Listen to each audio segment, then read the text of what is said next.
Welcome, everybody, to this episode of the show. Thank you very much for joining. We're recording this on Wednesday, January 15th, in the aftermath of an announcement by President Donald Trump that a deal for the hostages to be released has been signed.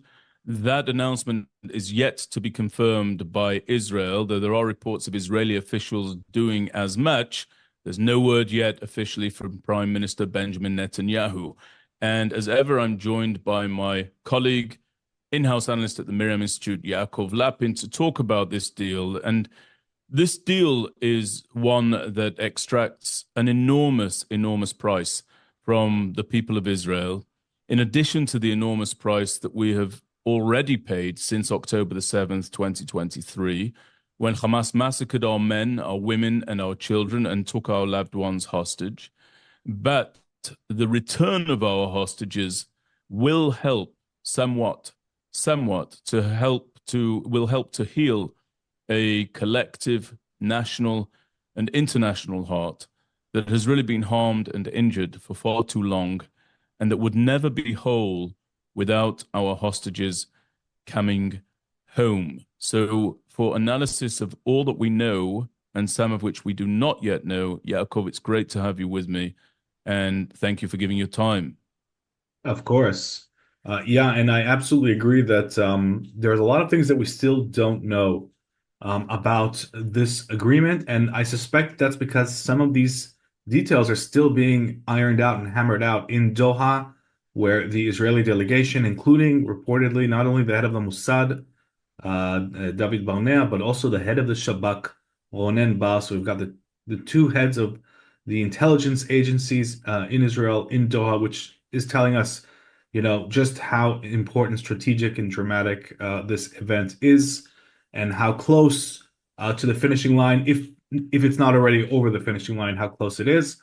We have not had an official Israeli statement. Everybody has said something. Hamas, the Egyptians, President Trump, the Qataris. Israel has not yet made an official statement. And the thing that I'm looking out for is basically where the IDF is going to redeploy. That, for me, is right now the top question that I'm trying to understand, because we've had conflicting reports, and there's a lot of fake news going around. Just to give you one example, there's been a flurry of reports that Israel agreed to give up Philadelphia corridor. Some reports said early in the deal, some reports said later in the deal. Then we had the Prime Minister's spokesperson, Omer Dostri, on Twitter in his name saying, this is all nonsense. Israel hasn't given up 1 centimeter of its control on Philadelphia corridor. So I'll, make of that as you will, and I'd be interested in your response. But that's just one example. And the other thing I'm watching is Netzarim corridor. My expectation is that Israel should hold on to Netzarim corridor and as part of what they call stage 1 of this deal. And there have been a flurry of reports that at a certain time, day 22, according to Channel 11, Israel is going to give up control of Netzarim corridor. Now, this is very strange. This is very strange because up until now, Prime Minister Netanyahu has said we're going to go for a partial deal and we are not going to let Hamas retake the Gaza Strip. Now, that does not align with moving out of Netzarim corridor or giving up Philadelphia corridor. So I think we need to be humble. We need to not take at face value the flurry of reports. But I've been pressing the military and I've been pressing the Prime Minister's office for details, trying to understand what has been negotiated. And I expect that the next 24 to 48 hours will bring more clarity as we understand what's going on. There's also a political drama underway, as I'm sure you've been following. Parts of the coalition need a lot of convincing. It's not clear whether they will or will they not be convinced. I'm sure you have a lot to say about that. So there's a lot at play, and by the time this podcast is released, things will have probably already changed from our current situation. Absolutely, I agree with that. And you've started by speaking about some of the military implications and security implications, and you're absolutely right to make the throat clearing that this is so fast moving and yet to be concluded, that whatever we discuss here may well have changed and shifted. There may well be much more information, many more clarifications to come. But here's something, Yaakov, to take a slightly different tack that I want our listeners to understand. And this is not something that is founded on shifting sands, namely my opinion on this point. I just did a TV media hit together with Yossi Bibas, who is a cousin, a relative of the Bibas family. Our listeners will know well who the Bibas family are. This is the only family that was abducted as a family in its entirety on October the 7th. The parents were abducted together with their two very, very young children. I'll come to the details of that in a moment. And of course, the red hair of these two beautiful, beautiful Israeli children became synonymous with the outrage of the Israeli people in the wake of such a terrible crime, namely the kidnapping of this family and our other citizens.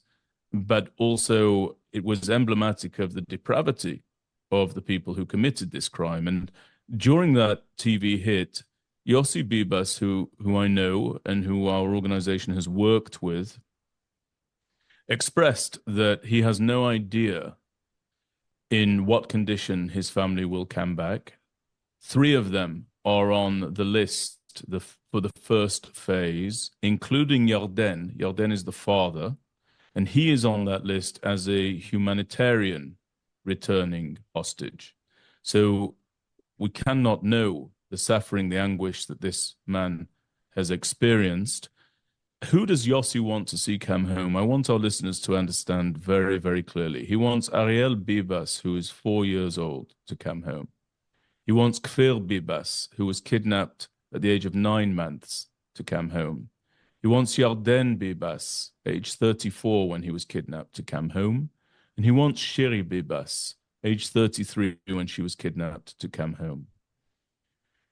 This is a family that has done no harm to anybody, that has sought to injure no person, that has committed no crime.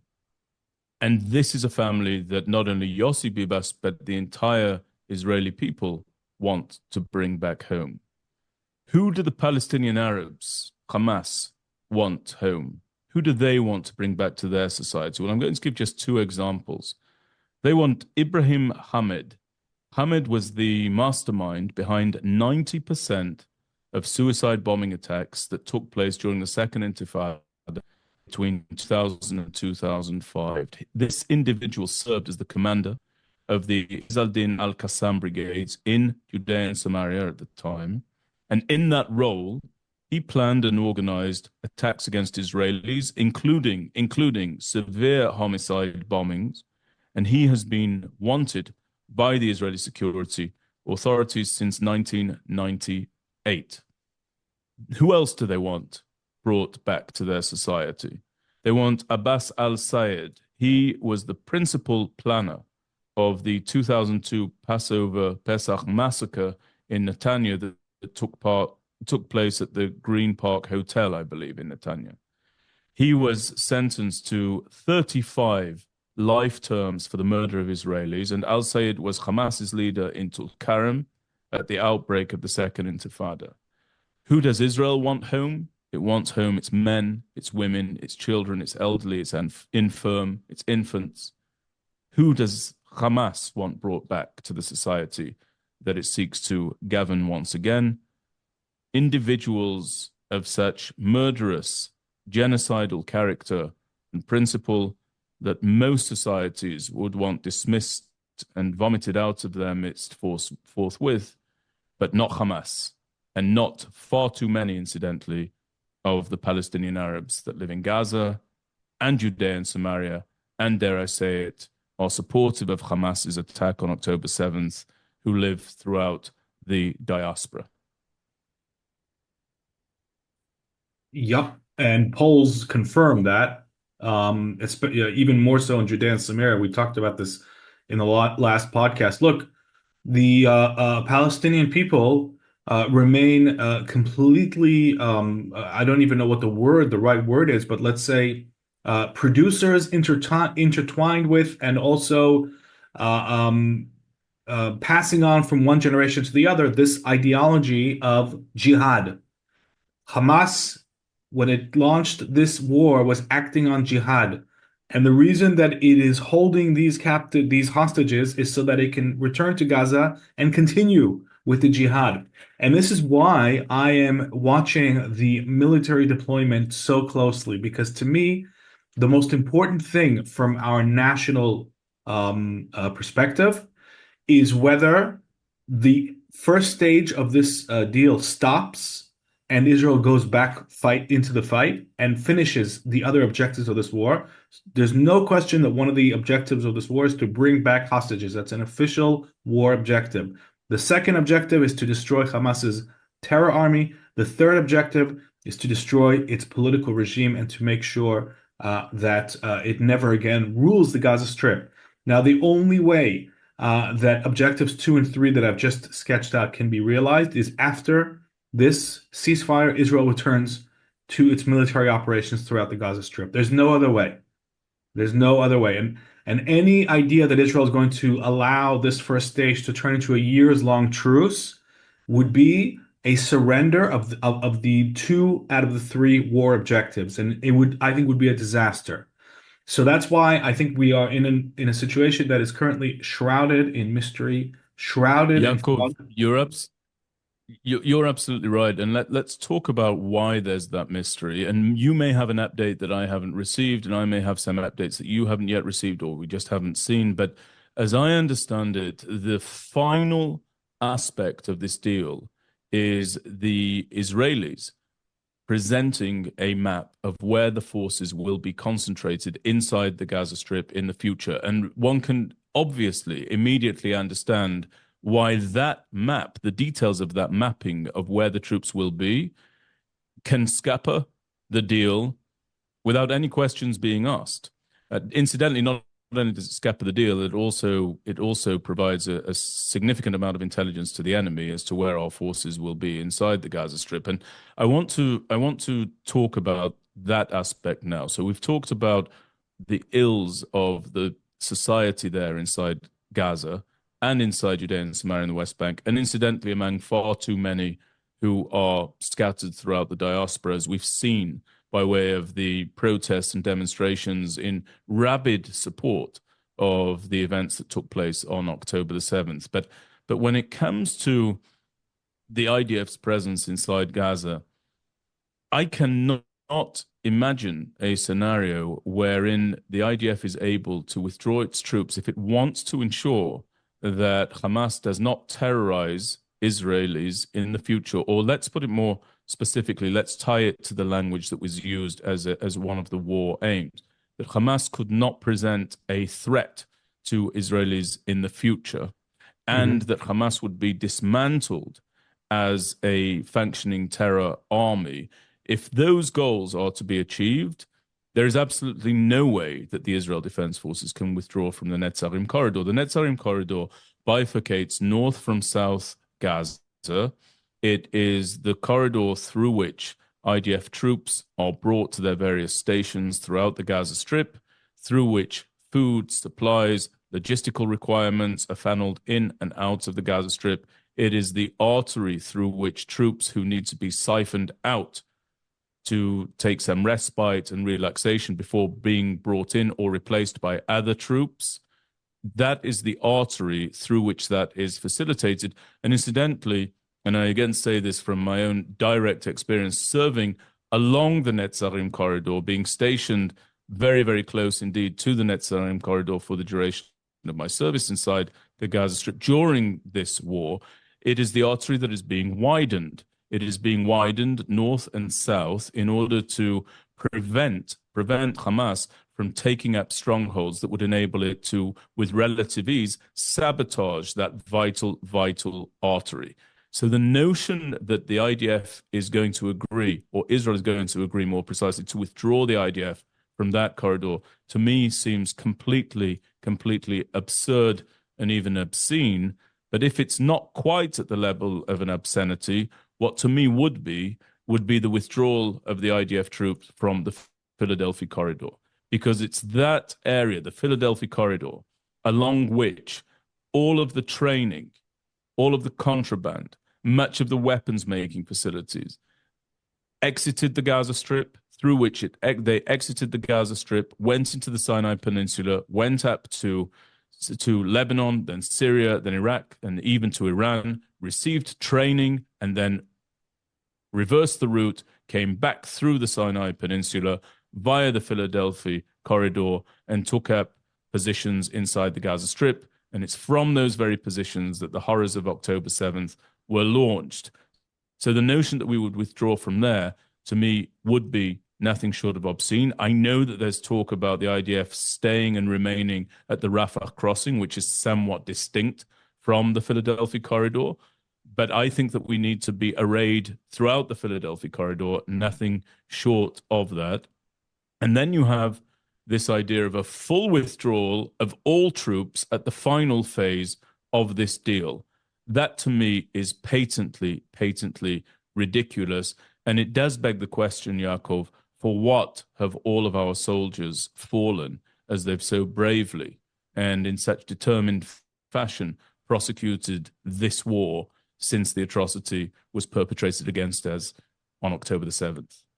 I absolutely agree that there's no way that the second stage of this agreement, as it has been spelled out by you and every report that I've read, entailing the end of the war and the withdrawal of the IDF, that is not compatible in any way with the other goals of this war, which is the destruction of Hamas as a military and political entity and preventing it from retaking Gaza. It's either one or the other. There is nothing in between, and anyone who argues otherwise, unfortunately, is living in fantasy land. And so I have been of the belief for a long time that Prime Minister Netanyahu is prepared to go for a partial deal. He's prepared to go for a ceasefire. He's prepared to go for a redeployment. And I have been very skeptical of the idea that he's willing to pull out of the Gaza Strip for all of the reasons that we've mentioned, and because he has been resisting that himself for many months. He's faced massive pressure to do exactly that from the Biden administration, domestically, from protesters, you name it. And so it would make very little sense to me if he would suddenly now, as some suggest that because Trump told him to, he's now going to give up on the most principled stance that he has taken on behalf of Israeli national security since this war broke out. It would make no sense to me if he did that, and let's put it this way, I'm very skeptical that he will. Others have a different view. And another thing I would point out is that you said at the beginning of this conversation that the return of the hostages is going to heal or go a long way towards healing an internal wound. And I completely agree with that. I think that the fact that the hostages have been held for so long in such horrendous conditions and have divided Israeli society, have turned into a point of division within society, and tragically have been politicized, is a wound that's actually dangerous for national security. So in addition to the obvious humanitarian need to get those people out as soon as possible without risking our entire security, I also think it's going to contribute to national security to help ease that wound and take that sort of poison out of the lifeblood of our people. So there's a lot of seemingly contradictory considerations to take into account here. And I personally don't buy into any narrative here that's telling me that this deal is a terrible mistake or that it's a wonderful thing. I don't think it's either. I think that if Israel goes back into this war after this stage of the deal, then it will have been the right decision. But if Israel gets dragged into some dynamic and starts freezing in a long-term manner its military operations in the Gaza Strip, I would become extremely concerned for our continuity in this region. So let's talk a bit more about the hostages, because of course everybody is going to celebrate the return of every single hostage as and when they are returned. But I want to get into a little bit of the detail. So according to what's being announced in the media at this time, including in the Israeli media, according to some of my sources, and you say according to some of your sources as well, on Sunday, it is anticipated that the hostages will begin to come home. So who will those hostages be? It will be 33 This is in the first phase of the deal. So in other words, during the first 42 days from Sunday, it's expected to be 33 hostages, male and female, alive and some no longer alive, who will come home. And the presumption in Israel is the majority of those 33 are still possessed of life. The ceasefire will, as I mentioned, last for 42 days, and the release and return of the hostages will take place in what I deem to be an agonizing process, namely 3 to 4 hostages will be returned each week. 3 to 4 hostages across 42 days will be returned each week. And the last hostage from that initial tranche of 33, those last hostages will be released on day 42. In return, Israel is expected, again, Yaakov, this is the last time I think that we need to caveat this, according to various sources. In return, Israel will be expected to release more than 1,000 Palestinian Arab men, women, and minors beneath the age of 19. Okay, beneath the age of 19. They will then be expected to release terrorists and murderers as this continues, and they will later be expected to release Gazans who were captured on or after October the 7th. And Israel and the IDF are expected to permit the return of the Gazans from the area of Mawasi up to north of the Gaza Strip.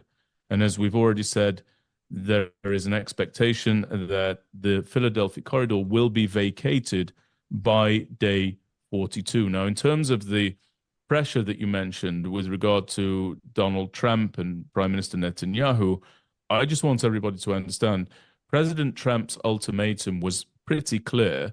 He repeated it several times. It was that if all of the hostages, I'm paraphrasing, but it's reliable paraphrasing, if all of the hostages are not returned by the time he takes up residence in the White House on January 20th, just a few days from now, all hell is going to break loose. Now, just the nature of this deal, this three-phased nature of the deal, blows right through that deadline. In other words, Hamas has blown right through the deadline, and we see that they're not going to pay a price for having done so. All hell is not going to break loose, but rather we're entering into now a very protracted, drawn-out process that is going to rip away at the heartstrings of so many Israelis and all who care about this dreadful, dreadful crisis. On day 16, we will see the start of negotiations for phase 2 to come about. And once we see the conclusion of this process, there is an expectation that there will be a long-term ceasefire between Hamas and Israel. And all of this is taking place, according to my count, 467 days after the October 7th massacre. And I want to critique here the pressure that I believe is being levered against Israel by the incoming administration, which I know many people don't want to hear. But the incoming administration, much like the current administration, actually has very limited opportunities to apply leverage to Hamas. On the other hand, it has enormous, almost boundless opportunities to apply leverage to Israel. I don't see the administration applying, for example, anywhere near that same amount of leverage and pressure against Vladimir Putin or Ukraine to bring about the same ceasefire that the president-elect said he wants to see come about before he takes office or within 24 hours of him taking office. I don't see that. I see a lot of pressure being brought to bear against Israel. I see a lot of pressure being brought to bear against Bibi. There are reports that the emissary for Donald Trump, Steve Witkoff, had a very uncomfortable conversation with Prime Minister Netanyahu and expressed to him that he must agree to the withdrawal of troops from the Philadelphia corridor, that he must agree to allowing the Gazans to return north with very little oversight, incidentally, by the IDF, without that checking mechanism that he wanted to have in place, Bibi wanted to have in place, so that they could ensure that these Gazans were not Hamas terrorists returning north.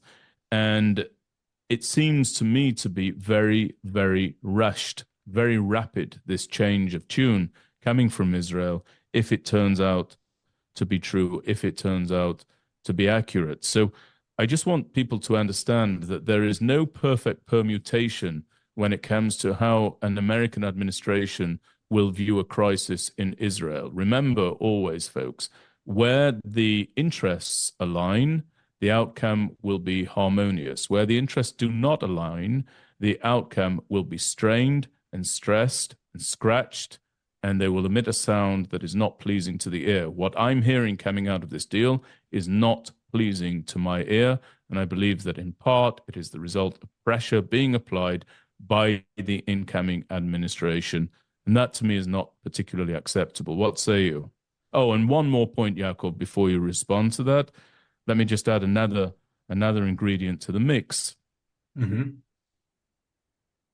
If it should be that we are told that this was necessary in order to receive American backing for a strike against Iran's nuclear weapons facility, or if it is to be that we are told that this was necessary in order to receive American backing and an American infusion of motivation for normalization with the Saudis, neither of those things, in my opinion, are justified, and neither of those things should induce a very dangerous, continuing, perilous reality emanating from the Gaza Strip, incidentally, in the very near future, if the details of this deal are proven to be correct. So what are your thoughts, Yaakov? I share your concerns, and I was just about to bring up Iran, so I'm glad that you did. I have heard speculation completely let's say, not backed up by any facts, that there is a hidden side deal, and it all comes down to Iran, and that there's an unseen picture. Now, again, I'm coming at this from in terms of what I know from a humble position, because first of all, the military is not the state body that's in charge of telling journalists and analysts what's in this deal. They will be implementing the deal that the government reached, and it's really the government that's responsible for informing not just the media but the country. So Netanyahu's got quite a speech up ahead of him. He's going to have to not only convince his coalition, but then get up in front of the cameras and tell the country what exactly is going on here. And until that happens, as far as I'm concerned, the jury is out. But one thing I will say about Iran, I'll actually say two things. First of all, the idea that the United States is doing a favor to Israel by agreeing to take care, quote unquote, of the Iranian nuclear threat is bordering on madness. When you take into account the fact that the Iranian regime and nuclear program are obviously a threat to the whole of international security, when you see that Iranian drones are flying into Kiev and Iranian missiles are already being produced by Russia on Russian soil, and you see the tentacles of Iranian terrorism spread out all over the world, including in the United States itself. The idea that we have to convince the United States to help us out on Iran, and therefore Israel's going to make compromises in Gaza is just it's absolutely crazy. It's nuts. And I really hope that that's not what's going on, because if it is, then that would be very disappointing. I have much higher hopes from the Trump administration, especially when we look at the people who surround Donald Trump, the various portfolios, and we've discussed this in past podcasts. These are experienced worldly realists who have a very good understanding of the threat posed by Iran. I understand you talked about interests, that the United States has its interests, and obviously it's in superpower competition with China. It is trying to avoid some sort of military conflict with Russia on European soil. Obviously, the Americans have their agenda, and that's absolutely fine. I'm not arguing for a moment that they have to, look at the world exactly in the same way that we do. But what I would expect is for the Americans to understand that to support Israel is not doing a favor for anybody. It is basically a move that supports global security. Period. The forces that we are fighting, if we weren't fighting them, others in the West would be dealing with them. And whether that's Shiite jihadists, whether that's Sunni jihadists, these jihadists would be coming for the West if they weren't busy with us. It's It's really also it's that sorry, simple. after you, Yaakov. Yeah, it's Yeah, really that simple. So I don't know if you want to get into where the Iranian nuclear program is, but I do think that the Iranian nuclear issue is at the last red line. It really demands an immediate decision, and whether that decision is going to be to go for diplomacy, which I hope does not happen, because the Iranians are much better than anybody else in the world at deceiving everybody, yeah. or there'll be some sort of joint military action. Again, we don't know. We don't know what's Yeah. going on. We don't have the full picture, and I'm willing to concede that. But again, we don't know for certain where the sudden change of tack on the part of Prime Minister Netanyahu has come from. But we do know that there was a declaration by the incoming president that he wanted this wrapped up by the time he took up residence, as I said, in the White House. And I repeat what I've said. America must promote America's agenda. Very often, that agenda will overlap with its ally Israel and vice versa. But when it does not, Israel and America must both have the strength and the ability to say no. And I think that the answer to the demand by Hamas that Israel withdraw from Philadelphia needs to receive the response of no. The same from the Netzarim corridor and so on and so forth. I also will tell you, Yaakov, that to return to something that you said at the top of the program, the idea that the IDF will return to the fight at various stages throughout this deal or after this deal has reached its conclusion, to me is not one that I deem particularly likely. In part because if this is motivated and powered, this deal, by an incoming president who wants to see an end to the conflict, I cannot see that same president saying, okay, you can now ratchet up the conflict again at any point in the future. I don't think that he'll be particularly amenable to that prospect. Now, I do want to say that there are a couple of, well, there are many positives that have come out of the fighting inside the Gaza Strip at the hands of our soldiers, our men and our women who've been taking the fight to Hamas for so very long. Hamas is operating in some degree, in some senses, negotiating in some senses from a position of profound weakness as a consequence of our actions. So there is no Mohammed Def, the military mastermind of Hamas. He was dispatched by our forces. There's no Yahya Sinwar. He was dispatched by our forces. There is no harassment or next to no harassment coming from southern Lebanon by way of Hezbollah and Hassan Nasrallah. He was dispatched by our forces. We can't be dismissive of or forget the incredible military achievements of the Israel Defense Forces. But I would say to you, Yaakov, that's why we have to now hold those successes, not step back from them. Yeah, exactly. I often use the analogy of chemotherapy. It does not make any sense in any world for somebody who, God forbid, is diagnosed with cancerous tumors to say, well, we're going to stop the treatment here and things will work out. Don't worry about it. No, it's going to grow back and threaten the lifeblood of either an individual or a nation state. And so, if Israel is committed to making sure that terror armies never again grow like cancerous tumors on its borders, which I believe it is, I believe that after the trauma that we have all experienced, we will not need to convince many people in this country of the need to take preventative action on a regular basis to make sure that terror armies don't grow on our borders. I mean, that's why this brings me back to, you said that you're not convinced by the idea that the army is going to come back in. But if the army doesn't come back into operations after stage one of this deal, then the Hamas terror army is going to grow right back in the Gaza Strip. And that will be a huge crisis. And it will embolden the jihad, not just in Gaza, but in Judea and Samaria. It will breathe new life into Hezbollah. It will give a motivation to the Iranians. All of the darkest, fundamentalist forces in the Middle East will say, "Look, Hamas made it. They actually made it. They stood the test of being pounded by Israel's, military might, and they walked away to tell the tale.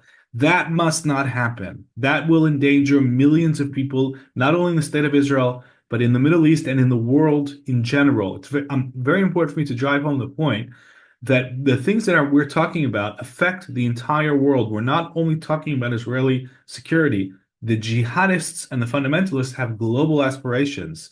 We don't have to think that far back to 9/11 and to, what the Iranians have been doing all over the world and how they're linking up with superpowers that want to destroy the American-led world order. These are global issues that are at play. And so if President Trump doesn't understand that, and I suspect that those who surround him do understand that very much. But if, we get into a situation where, as you say, we have to say no to President Trump, then we have to say no to President Trump. At the end of the day, I didn't vote for President Trump, and I don't think, the people of Israel did either. We have a sovereign government, and this government. Just to clarify your point there, because I don't want you to be taken out of context. You're not in a position to vote. You're not an American. You don't cast a vote yeah. in the elections. That was my right? point. So, Yes. so no, but just to make it clear, you're not saying that as a protest against President Trump. You're not showing your hand either way, as is your right to do. But you are saying there that you are, as an Israeli, you vote for Israeli officials. I vote for Israeli officials, and let me show a hand. In my opinion, from an Israeli perspective, the Trump administration is likely to be far more beneficial to our security interests and our strategic interests than the Biden administration. That's my bet. That's my hunch based on all the available data. So I'll even, say that. Yeah, but as exactly you've said, I vote for an Israeli government, and I expect the government that I vote for, whichever it is, to put Israel's interests first, and not to act as the 51st state. Put it, bluntly. Right. But on the issue of Iran, I want to express why I'm irritated not by President Trump or any other American president, why I'm irritated by my leadership.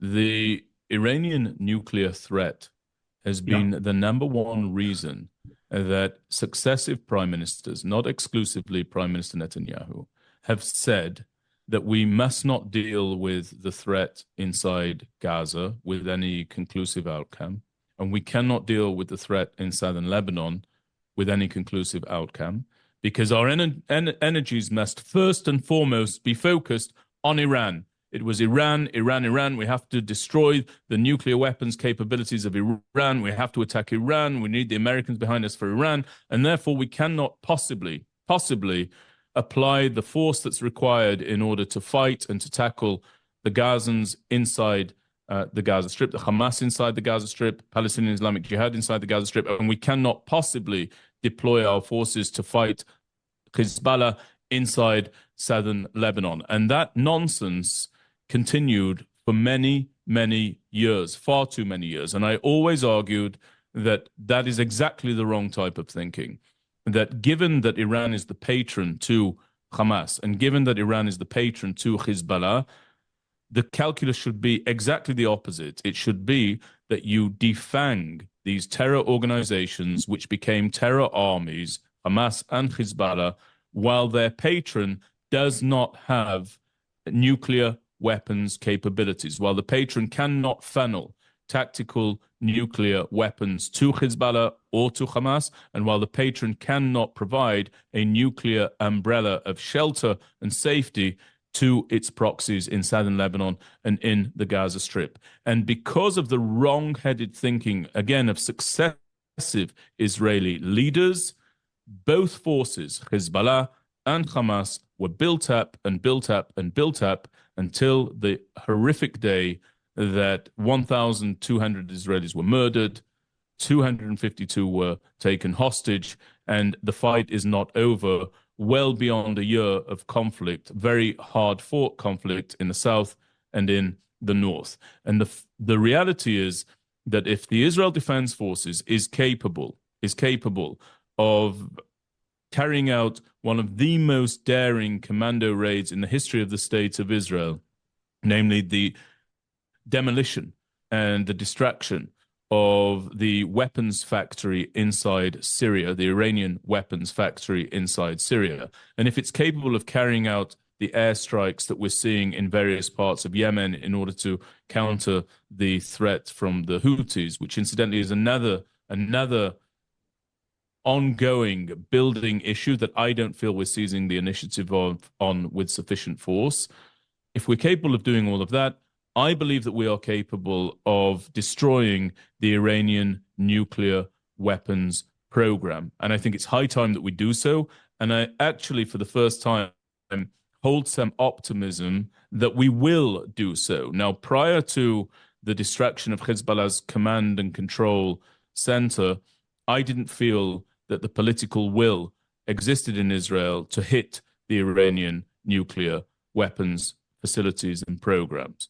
But in the absence of the deterrent that was Hezbollah, namely that if we hit the Iranian nuclear weapons program, Hezbollah would rain down hellfire from southern Lebanon on us in retaliation. In the absence of that deterrent, I believe there may now be the political will to do so. In the absence of the Russians with their air defense systems and their jets inside Syria, I believe that there may now be the political will to do so. Certainly the flight path is far more direct and less impeded. In the absence of a potent terror threat currently coming from Hamas inside the Gaza Strip, I believe that the will may be there to do so. I don't know whether it will be acted upon, but I'm for the first time optimistic, and I will even declare that in the past, Yaakov, I have said that I believe the Iranians will gain nuclear weapons capabilities because of the absence of the political will to tackle it within Israel. That may have changed in light of Israel's successes in the south and in the north, but time will tell. And one thing that we should understand is the idea that we wait for American backing for us to tackle immediate threats, that belongs to October 6th, 2023. It is an outdated mindset. It has no place in Israeli defense policy making. That's the first thing that I would say about that. And the second thing that I would say is to the international community, to your point, look, we've learned this lesson. We see, and you just spoke about the Biden administration. In my view, one of the individuals who's proven himself unworthy of ever being listened to again because of imbecilic levels of stupidity is Secretary of State Antony Blinken, the outgoing Secretary of State, who has expressed in a speech that nobody wanted to hear him make, his sort of capstone speech to the end of his tenure as a completely hapless Secretary of State, in my estimation. In that speech, he expressed that Israel, the US, whomever may be thinking about destroying the Iranian nuclear facilities ought not to do so because, again, with the repetition of completely nonsensical speech, because at best we're going to delay the program. That is not what history teaches us. Where we detonated the nuclear weapons program in Syria, we have seen that not so swiftly do they regain the ability to restart such a program. Where we detonated the nuclear weapons program in Iraq, we have seen that the Iraqis not so swiftly were able to restart and ramp up a nuclear weapons program. And on the opposite side, we have seen that where regimes are permitted to establish and create a nuclear weapons capability, even the most horrific, oppressive regimes, they endure. I'm thinking about in Russia, I'm thinking about in North Korea, and I'm of course thinking about potentially in Iran. Whereas if you hit those weapons capabilities and you rob them of those capabilities, as was the case in Iraq, granted across a long timeline, and as was the case in Syria across a shorter timeline, those regimes fall in the absence of being able to wield the nuclear threat. And that's why we need to go for them. And that's why our leadership, the Israeli leadership, and no other leadership, our leadership that knows that our country is in the crosshairs of that nuclear weapons capabilities, our leadership needs to go forward and take those capabilities out. Yeah.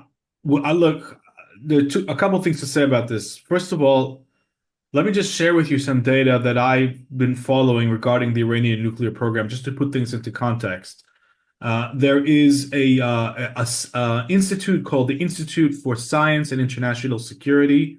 It's headed by a very seasoned former UN's weapons inspector, David Albright. He's one of the foremost experts on non-conventional weapons in the world. And even back in November, what this institute was saying, because of its initials, it calls itself on Twitter the Good ISIS, which is quite funny. Okay. But what this institute was saying was that the Iranians have enriched enough uranium to be able to produce 10 nuclear bombs within a month. 10 nuclear bombs within a month.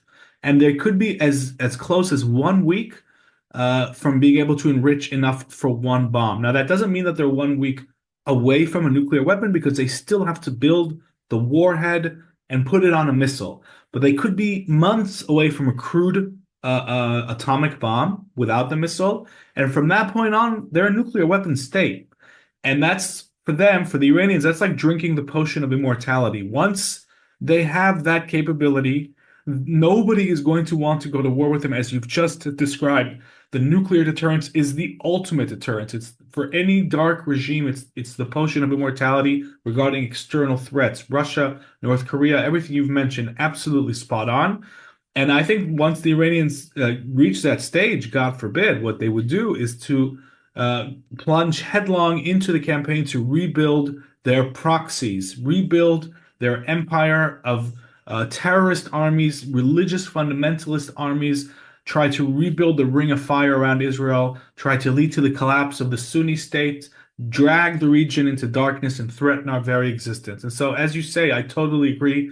We have got to take this thing head on. Now, we should check with the Americans where they're standing behind the scenes and ask them if they're with us on this thing.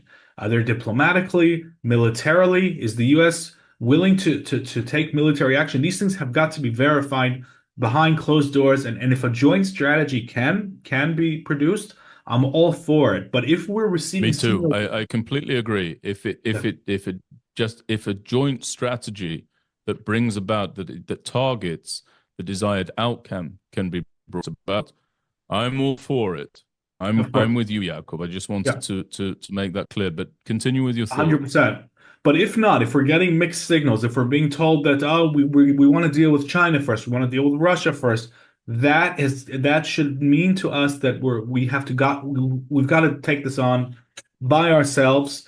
And even if we don't destroy quote unquote the nuclear sites, if we set them back 2 to 3 years, I'm sure that I've talked to you about this before, this idea of the two clocks that are counting down. One is the clock that's counting down to Iran's nuclear breakout capability, and that's far too close to midnight, that clock. And the other clock, whose dials we cannot see, is counting down to the collapse of the Iranian regime, because the Iranian people at some point would presumably rise up in revolt against it, which seems likely that it's going to happen at some point in the future. We just don't know when that is. And so the whole point is everything that we've been doing, I think, as a country, and the security forces here, the intelligence agencies, they've been trying to keep the clock, the hand of the visible clock back until the other clock strikes midnight. That's, I think, everything that Israel's been doing for the past 25 years regarding the Iranian nuclear program. The only reason that Iran is not a nuclear state, the primary reason is because of Israel.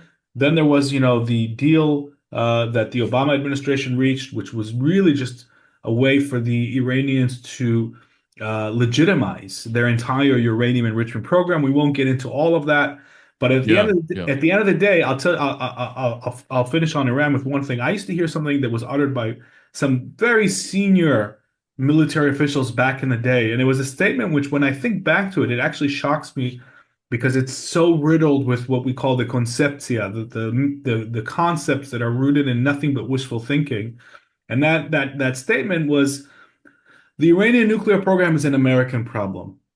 That was the statement. And behind that was a huge assumption that the Americans will have to deal with it. We don't have to deal with it. It's a global problem. Of course, that part is true.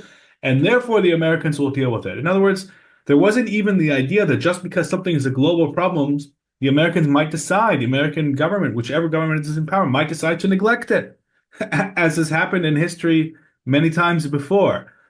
that this is a small sampling, and when I think back in time, when I hear this comment play, when I play it back in my head again, it's maddening because it's really one of the factors, this intellectual laziness and wishful thinking that has led us to the current situation to where we are. So if the United States indicates that, Yaakov, we only have a few yeah, go ahead. Yeah, we have a bit of a we delay. only have a few minutes left. I want to drag you back to the hostage deal that because Yeah. I think that that's what we're convened to discuss here. Although I do very much appreciate the back and forth about the Iranian nuclear weapons threat and potential capability.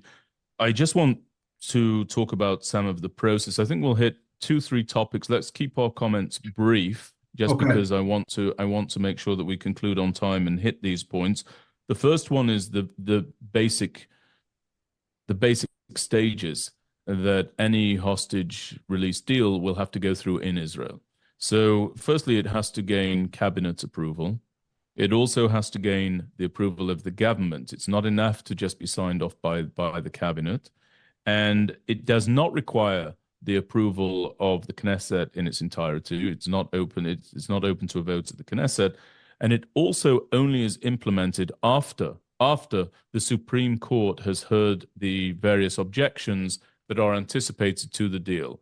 And those objections, far from being political or politicized exclusively, will center around very, very real issues such as the parents of children who were murdered by some of these Palestinian Arabs who will be released in the context of this deal, saying, "How can you let my child's murderers go? How can such a thing happen?" So I just want to ask you, and again, I want us to be brief on this point, Okay. partly because of the time, but also because we don't know. We simply don't know yet. Where do you expect there to be any resistance, if at all, during the course of those three key stages: cabinet approval, government approval, and the signing off after hearing the objections by the Supreme Court?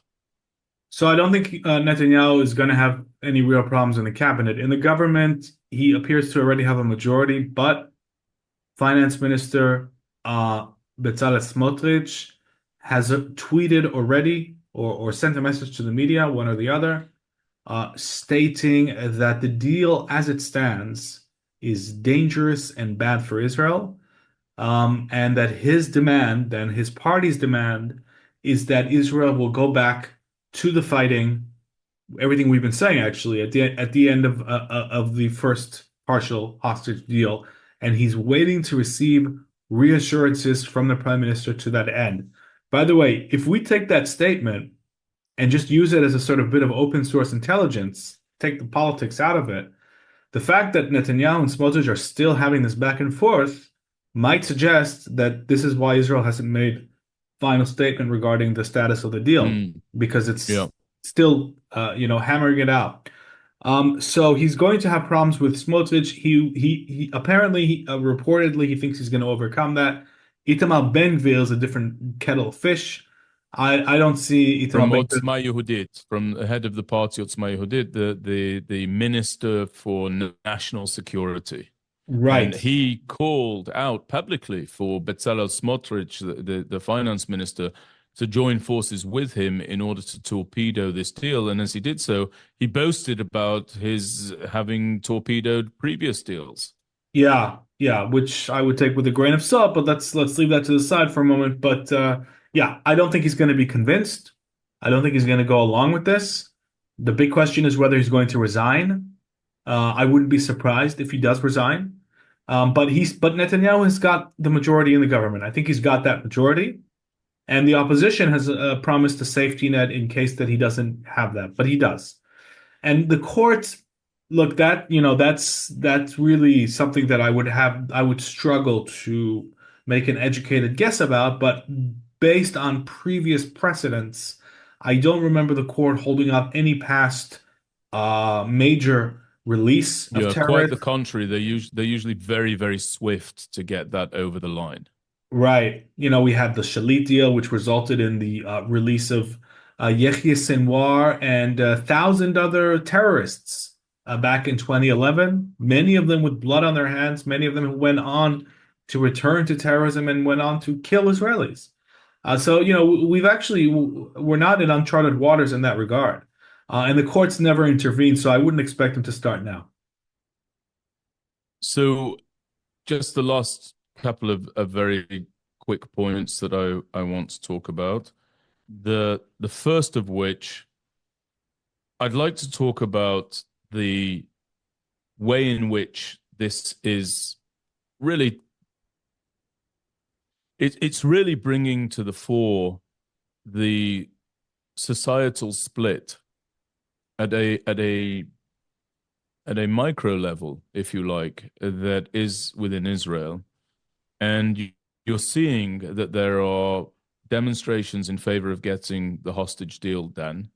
And then there are other demonstrations that are against the hostage deal given the current terms. And then there is another group of demonstrations that comes from hostage families, hostage family members whose hostages, whose loved ones are not on the list for the first or second phase of release. I'm referring specifically to men of age, so that's men aged approximately 18 to 50, some of whom our organization has worked with, including Eviatar David, brother of Eli, son of Galia David. And we worked as well with Almog Meir Jan. He was rescued during Operation Al-Non, but had he not been rescued, he would be on the list as being the last of all of the hostages, the last of all the hostage groups to be released. And there are others that, of course, I could name. And what's being argued there is there's an argument to do a deal now in order to bring back whomever we can get hold of immediately. And then there's another argument that's saying the deal has to be for everybody at once, because otherwise there's every chance that our loved ones, our men of age who are last on the list, will never come home, quite frankly, because it is the pathway from phase one to phase three of this deal is a very precarious pathway indeed. It's a pathway along which Hamas, incidentally, can well afford to scupper the deal and live with the outcome of it scuppering the deal, namely, if it has the return of Gazans to northern Gaza, and if it has the IDF withdrawal from the Philadelphia corridor, it can live with that. It can reconstitute itself as a potent terror force inside the Gaza Strip. Israel, however, will not be able to live. I mean, of course, will continue to exist, but will not be able to be whole in the absence of all of our hostages coming home, which to me heightens the likelihood of this deal being scuppered somewhere along these three stages. So I want people to understand the complexity here.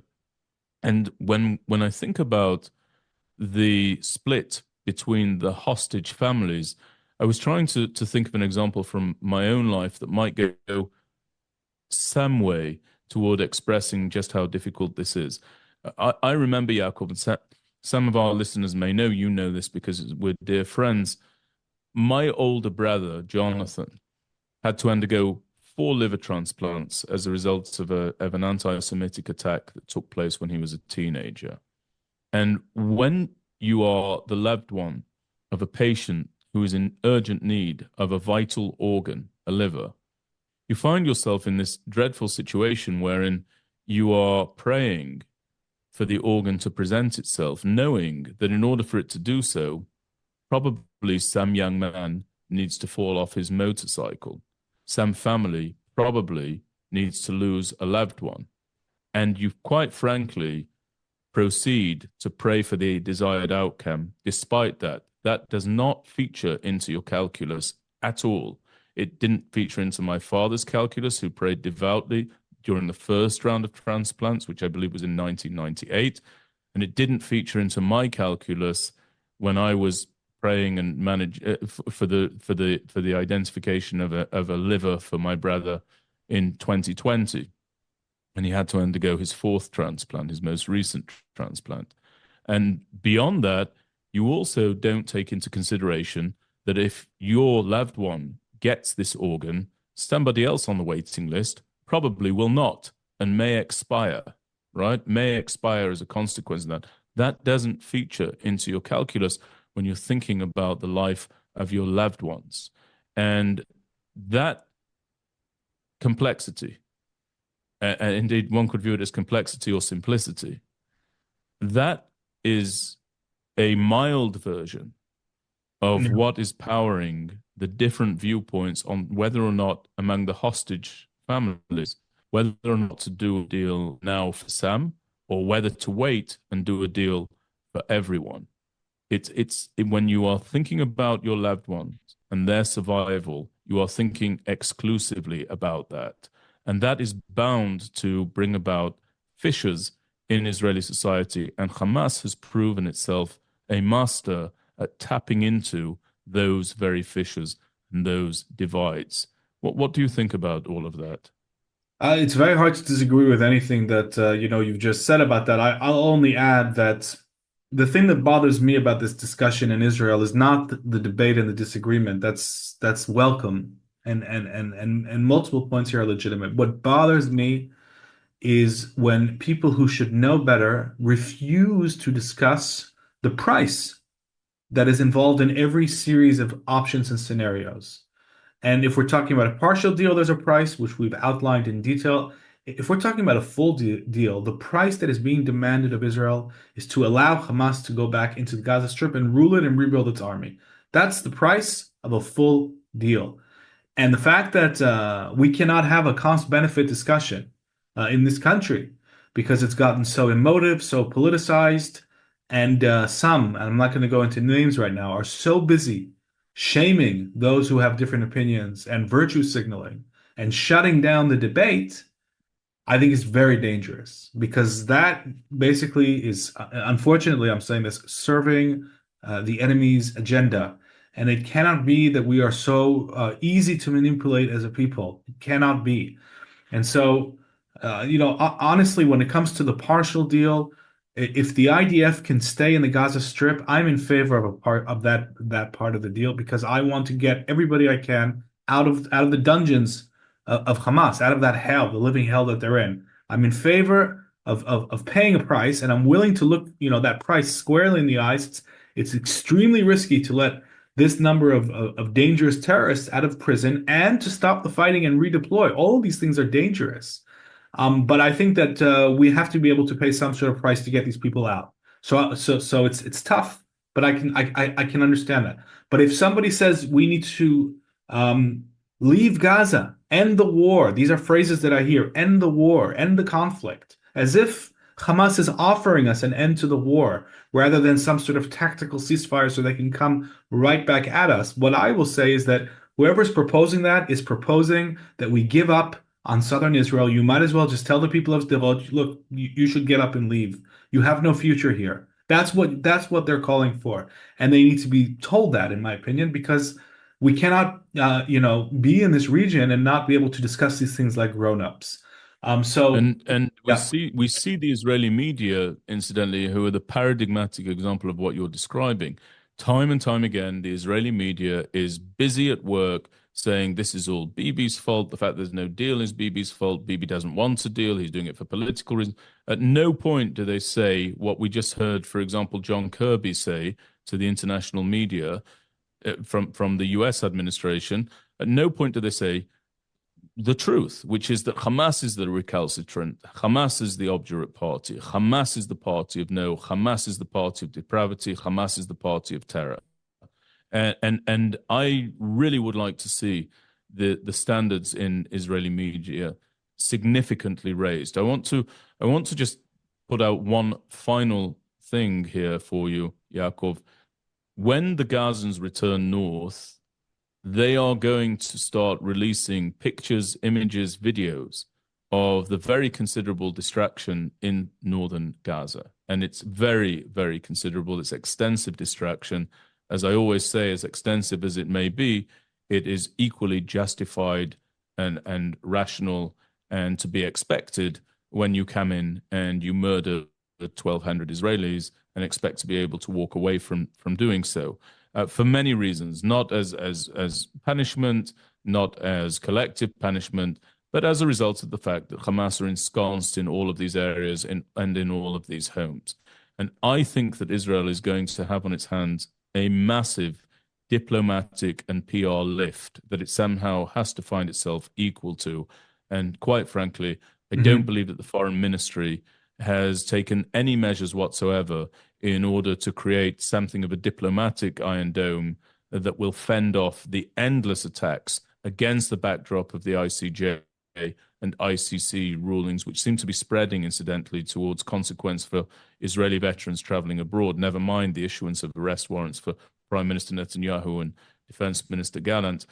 I don't think that we've taken the time to ready ourselves for that. And I will say, for among other reasons, that is the case because you have this absurd politicking for key portfolios in Israel as a result of the parliamentary system. I think since October 7th, if I'm not mistaken, we have had Eli Cohen as foreign minister. We have had Shmuel Katz as Israel Katz Israel cuts. as foreign Yeah. minister. Thank you. And worst of all things, we've now got Gideon Sa'ar as foreign minister, who is a politician without any traction whatsoever among the Israeli electorate and barely speaks English, incidentally, barely speaks English. So, you can't have the cycling of three individuals, none of whom are experts on matters of diplomacy, through that key portfolio and expect to be ready when the international attacks come. Highly, highly, highly challenging time ahead for Israel on the diplomatic front. Yeah, well, that's a very interesting point that you raise. I'm concerned by the idea of Gazans going back to northern Gaza at this point, um, because it's obvious that if they're allowed to do that, and the IDF is not, as we've been saying, on Netzarim corridor, then that is the return of Hamas to northern Gaza.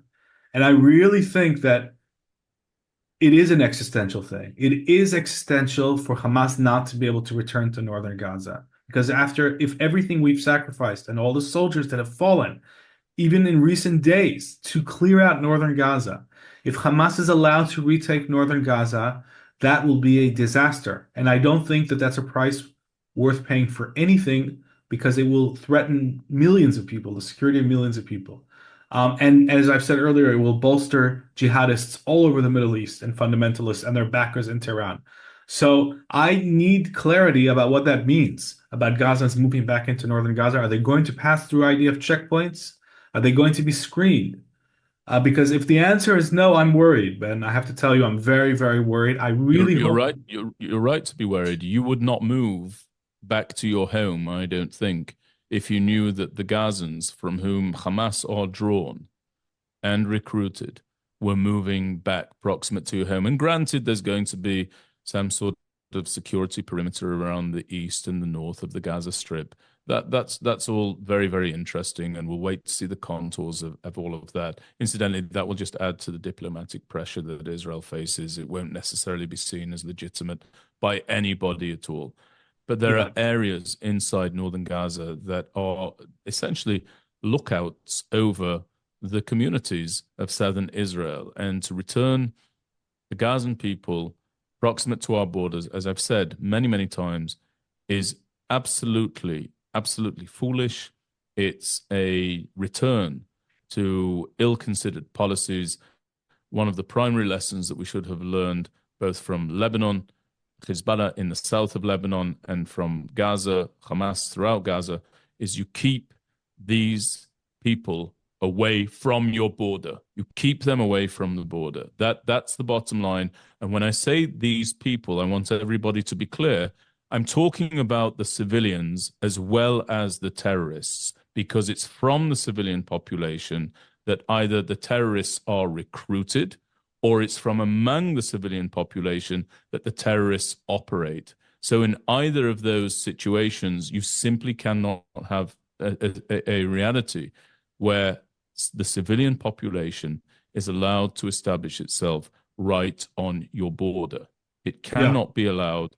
And the result of them being right on our border is that our civilians who seek to dwell peacefully inside the southern communities of Israel and inside the northern communities of Israel, they end up being evacuated from those areas for right. far too long. Right. And let me just say something about the security perimeter. The security perimeter is not a solution to our problems. The security perimeter is a No, nice of to course. have added feature. I'm all for it. But there are those who are banking, so much on a security perimeter. And I'll just illustrate in a sentence why it's kind of ridiculous to expect, the security perimeter to answer our security problems. Your average anti-tank missile has a range of 4 to 5 kilometers. Some of the extended versions can get to 7 to 8, even sometimes 10 kilometers. And Yes. this security buffer zone is 1 kilometer. That means that a Gazan terror cell can stand back 1 kilometer from the zone, 2 kilometers from the Israeli border, and target the Israeli home front with anti-tank missiles. So the idea that we're going to rely on this buffer is unfortunately, those who are proposing that have learned very little from the tragedies that we've encountered. The IDF has got to be out there in Gaza. I'm not saying that they have to be everywhere in Gaza at the same time, but I'm saying that the operations have got to be ongoing all over Gaza at the very minimum, in the same way that they are in Area A of Judea and Samaria, if we are to prevent the rise of a new terror army.